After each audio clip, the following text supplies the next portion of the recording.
بسم اللہ الرحمن الرحیم۔ حضرت مولانا احمد علی لاہوری رحمۃ اللہ علیہ کا بچوں کی حسنی تربیت۔ حضرت اقدس قدس سرہ العزیز نے جس طرح اپنی اولاد کی دینی اور روحانی تربیت نہایت عمدگی سے فرمائی تھی، اسی طرح انہیں زہد و قناعت اور صبر و توکل کا سبق بھی اچھی طرح یاد کرایا تھا۔ بچوں کو یقین اللہ کی ذات پر اس قدر پختہ بن گیا ہے، وہ واقعتاً ہر ایک چیز اللہ کی جانب ملنے کے قائل تھے۔ حضرت اقدس نور اللہ مرقدہ فرماتے ہیں، فخریہ نہیں تحدیث نعمت کے طور پر دو باتیں عرض کرتا ہوں۔ میرے گھر والوں کو تعلیم ہی یہ دی گئی ہے کہ ہر چیز اللہ تعالیٰ ہی بیچتا ہے۔ مولوی انور سے بڑے لڑکے کا نام بھی انور تھا، اس کا بچپن ہی میں انتقال ہو گیا تھا۔ ایک دن ایک شخص چاولوں کی پلیٹ میرے گھر لایا۔ بچہ لے جا کر اپنی والدہ سے کہتا ہے، امی جان اللہ تعالیٰ نیچے کھڑا ہے اور کہتا ہے پلیٹ جلدی خالی کر کے لے آؤ۔ کچھ دن جب گھر میں کوئی چیز نہ آئی تو یہی بچہ کہنے لگا، یعنی اب اللہ تعالیٰ خود کھاتا ہوگا، ہم کو نہیں بیچتا۔ اس بچے سے میری چھوٹی بچی کا واقعہ ہے، وہ بھی بچپن میں ہی فوت ہو گئی تھی۔ اس نے ایک دن ہمسایوں کے دروازے پر ایک دہیلا پڑا ہوا دیکھا۔ ماں سے آ کر کہتی ہے، یعنی شیطان تو کہتا تھا اٹھا لو، میں نے کہا نہیں اللہ مارے گا۔ پہلے پیسے سے کم سکا دہیلا کہلاتا تھا۔ اللہ تعالی ہم سب کو بھی یہ چیز نصیب فرمائے۔ یہ جو ہے جو بڑوں کے دل میں ہوتا ہے نا بھائی، وہی اولادوں اور نسلوں میں منتقل ہوتا ہے، اور بڑوں کے دل دماغ میں اللہ ہوں گے تو ظاہری بات ہے ان کی زبانوں پہ بھی یہی ہوگا۔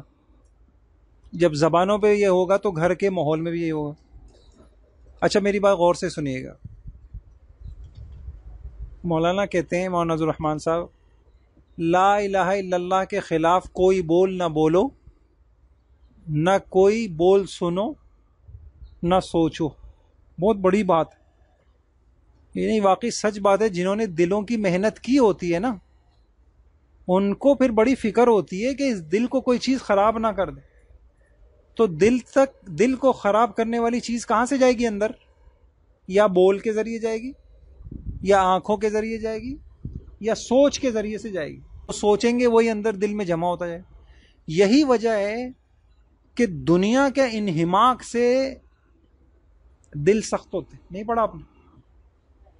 میں اس روایت کو دیکھ رہا تھا، فدادین میں کیا ہوتی ہے؟ قسوت ہوتی۔ تو میں نے دیکھا کہ کیوں ہوتی ہے ان میں قسوت۔ تو خطابی رحمۃ اللہ علیہ نے لکھا، اور انہوں نے لکھا کہ بھئی دنیا میں انہماک، بس اسی کو بول رہے ہیں، اسی کو سن رہے ہیں، اسی کو سوچ رہے ہیں، تو پھر دل کیا ہو جاتے ہیں؟ سخت ہو جاتے ہیں۔ چیخ رہے ہیں، موبائل کے اوپر بات کر رہے ہیں، کاروباری کوئی بات کر رہے ہیں، بس جیسے ارد گرد، دیکھا آپ نے نہیں دیکھا، آواز اونچی ہو جاتی ہے، ارد گرد کے ماحول کا کچھ پتہ ہی نہیں ہوتا کہ کوئی ہمیں دیکھ رہا ہے، ہمارے چہروں کے تاثرات کو کوئی آدمی محسوس کر رہا ہے۔ تو بھائی اللہ تعالیٰ توفیق عطا فرمائے۔ اچھا ایک اس سے بھی اہم بات بتاؤں۔ ایک مسئلہ تو یہ ہو گیا، دوسرا اہم مسئلہ یہ ہے، اس کو میں اور واضح، دوسرا اہم مسئلہ یہ ہے کہ یہ جو گھر میں یہ جو لوگ پریشان ہوتے ہیں نا، تو جب اللہ سب کو پریشانیوں سے محفوظ رکھے، تو جب میرے پاس آتے ہیں تو میں بتائیں کیا حل بتاتا ہوں۔ ایک حل تو میں ان کو بتاتا ہوں، بھائی آپ کا وظیفہ یہ ہے، آپ تبلیغ والے تعلیم کرتے ہیں نا، آپ ان کے ساتھ بیٹھ جائیے، پکا ٹھکا وظیفہ یہ۔ جب ایک آدمی یہ بولتا ہے نا اللہ کرتے ہیں، اللہ سے ہوتا ہے، یہ ان بولوں میں اتنا اللہ نے اثر رکھا ہے، ان بولوں میں اتنی طاقت رکھی ہے، ان بولوں میں اتنا سکون رکھا ہے، آپ اس کا تصور نہیں کر سکتے۔ ذرا تصور کرو، یہ جو کرونا کے ایام چل رہے تھے، کون زیادہ پریشان تھا؟ بس جن کے گھروں میں یہ بول نہیں تھے، کتنا پریشان تھے۔ مجھے کسی نے بتایا فلاں تھے، ان کے باہر کچرا اٹھانے والا جب آتا تھا نا، تو اس کے بعد وہ بیل کو بھی جو ہے نا صاف کرتے تھے، گھنٹی کو کیا کرتے تھے؟ صاف کرتے کہ کرونا نہ لگ جائے۔ اور ہمیں کیا علم سکھایا گیا ہے؟ وہ جو قرآن کی آیت کیا ہے سحر سے متعلق، وما هم بضارین به من احد الا باذن اللہ۔ سحر بھی اثر کرے گا تو باذن اللہ، کرونا اثر کرے گا تو باذن اللہ۔ تو لوٹ کے معاملہ کہاں آ گیا؟ اللہ چاہیں گے تو ہوگا۔ تو بھائیوں اچھا دوسرا کام میں ان کو کہتا ہوں، اپنے گھروں میں مایوسی کے بول چھوڑ دو، باہر کی ٹینشنوں کو گھروں میں بیان کرنا کیا کر دو، بالکل بیان کرنا چھوڑ دو، جو ہوا سو ہوا، اس کو گھر کے باہر۔ گھر کے اندر کتنا برا حال آ جائے آپ نے یہی بولنا ہے، بھائی انشاءاللہ اللہ آسان فرمائیں گے، انشاءاللہ اچھا حال آئے گا بھائی، انشاءاللہ مع عسر کے بعد یسر آئے گا انشاءاللہ۔ اتنا اثر ہے ان بولوں گا۔ بات سے بات یاد آ رہی ہے، پہلے زمانے میں حکیم کو قارورہ دکھاتے تھے نا، نہیں سمجھے؟ پیشاب کے ٹیسٹ کے لیے کہتے تھے بوتل قارورہ، تو وہ اتنے ماہر حکیم ہوتے تھے، اسی سے بیماریاں پہچانتے دیکھتے۔ تو ایسے شاید غالباً اللہ کم بیشی معاف فرمائے تھانوی رحمہ اللہ کا ہوگا، بھجوایا ہوگا یا کیا تھا، تو آنے والے نے کوئی ایسے لفظ کہہ دیے، حضرت وہ بڑی تشویش کی بات ہے، کہا بے وقوف مریض کے سامنے ایسے بولتے ہیں، جاؤ واپس جاؤ اور دوبارہ آ کے مجھے بولو وہ کہہ رہے کوئی بات نہیں ہے۔ وہ حیران ہو گیا کہ آپ کے سکھائی بھی بات ہے اور میں بولوں، کہہ رہے جو میں کہہ رہا ہوں وہ کرو۔ وہ تھوڑا سا دور بات ہے، وہ کہہ رہا ہے انشاءاللہ کوئی تشویش کی بات نہیں، حضرت کہہ لے مجھے میں نے دل میں سکون محسوس۔ تو بھائی اللہ پاک دے یہ چیز، اس میں تبلیغ والے ممتاز ہیں سب سے۔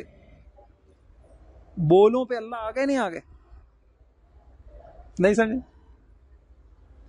یہاں کچھ حالات اب ہوئے تھے، ایک مرتبہ پولیس والے آ گئے، ایک صاحب اس پولیس والوں کو اپنا تعارف کرانے لگے، میں ڈی آئی جی کے ساتھ ہوں۔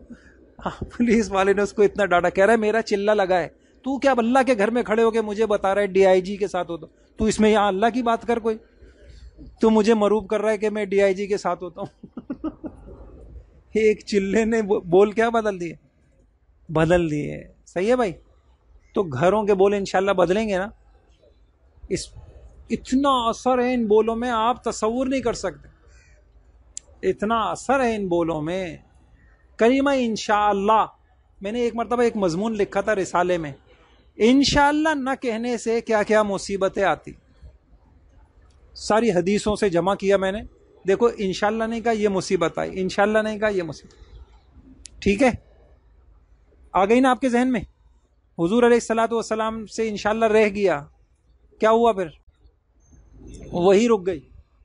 سلیمان علیہ الصلوۃ والسلام سے انشاءاللہ رہ گیا، حالانکہ فرشتے نے کہا قل انشاءاللہ، نہیں کہا، تو پھر کیا ہو گیا؟ یاجوج ماجوج، وہ نہیں پڑھتے آپ، دیوار کو ختم کر رہے ہیں، نہیں ہوگا، پھر ایک دن آئے گا بولیں گے انشاءاللہ، کل کیا کریں گے؟ اسی دن باہر ہوں گے۔